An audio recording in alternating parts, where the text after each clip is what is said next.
Kisah orang Samaria yang baik hati seringkali hanya dianggap sebagai cerita moral pengantar tidur tentang pentingnya menolong orang miskin.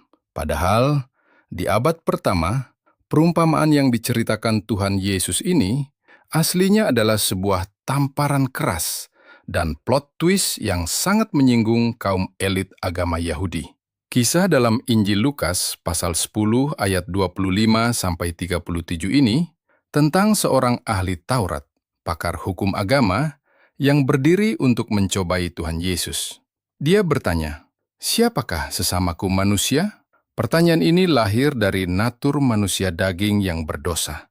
Si ahli Taurat ini sebenarnya bukan sedang mencari kebenaran, melainkan mencari pembenaran diri. Dia ingin melimitasi hukum kasih. Dia ingin Tuhan Yesus memberinya batasan yang jelas. Siapa yang wajib ditolong dan siapa yang sah untuk diabaikan. Dia ingin merasa suci tanpa harus repot mengasihi orang di luar golongannya.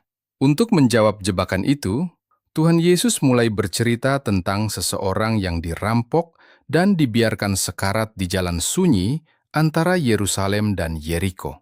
Sebelum kita lanjutkan, kita harus paham dulu sejarah kelam antara orang Yahudi dan orang Samaria. Selama ratusan tahun, mereka adalah musuh bebuyutan. Ini bukan sekedar sentimen politik biasa. Orang Yahudi menganggap orang Samaria sebagai pengkhianat ras, darah campuran akibat asimilasi dengan bangsa Asyur. Secara teologis, perpecahan mereka juga sangat dalam. Orang Samaria membangun bait suci tandingan di Gunung Gerizim.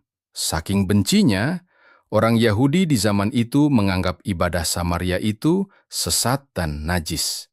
Mereka bahkan rela memutar rute perjalanan berhari-hari hanya agar kaki mereka tidak menginjak tanah Samaria. Di mata Yahudi, orang Samaria adalah musuh yang tidak layak mendapat tempat di hadapan Allah. Kembali ke cerita Tuhan Yesus. Di jalan yang sunyi itu, lewatlah seorang imam, tokoh agama zaman itu. Melihat korban yang sekarat, apa yang dia lakukan? Dia menyeberang dan lewat begitu saja. Kemudian lewatlah seorang Lewi, aktivis rumah Tuhan. Dia pun melakukan hal yang sama. Mengapa?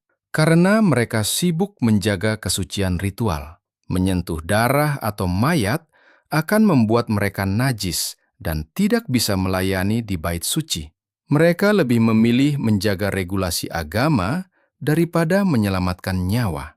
Disinilah Tuhan Yesus memberikan kritik yang sangat tajam. Pengetahuan agama dan status kerohanian sang imam menjadi sia-sia tanpa perbuatan nyata. Anugerah Tuhan memang menebus manusia dari maut, tetapi kita tidak boleh lupa bahwa pada masa penghakiman, perbuatan dan pekerjaan kitalah yang diperhitungkan. Kelayakan iman dibuktikan lewat tindakan. Sang imam dan orang Lewi gagal total mempraktikkan iman mereka dalam wujud perbuatan. Ahli Taurat itu pasti berekspektasi bahwa pahlawan dari cerita ini adalah orang Yahudi biasa. Namun, Tuhan Yesus menjatuhkan plot twist yang menghancurkan ego mereka. Tokoh ketiga yang turun tangan merawat, membalut luka dan membiayai korban itu justru adalah orang Samaria, sang musuh bebuyutan. Tuhan Yesus kemudian membalikan pertanyaan si ahli Taurat. Dan siapakah sesamaku manusia? Melalui cerita ini, Tuhan Yesus memberikan definisi yang radikal. Sesama manusia bukanlah status yang melekat karena kesamaan ras, agama, ataupun golongan, melainkan siapapun yang menderita, bahkan musuh sekalipun. Disinilah inti pesannya. Kasih Kristen bukan soal menentukan siapa yang layak dikasihi. Kasih Kristen adalah soal menjadi pribadi yang mengasihi. Tuhan Yesus menutup diskusi itu dengan sebuah perintah otoritatif kepada si ahli Taurat. Pergilah dan perbuatlah demikian. Ini adalah panggilan bagi kita semua.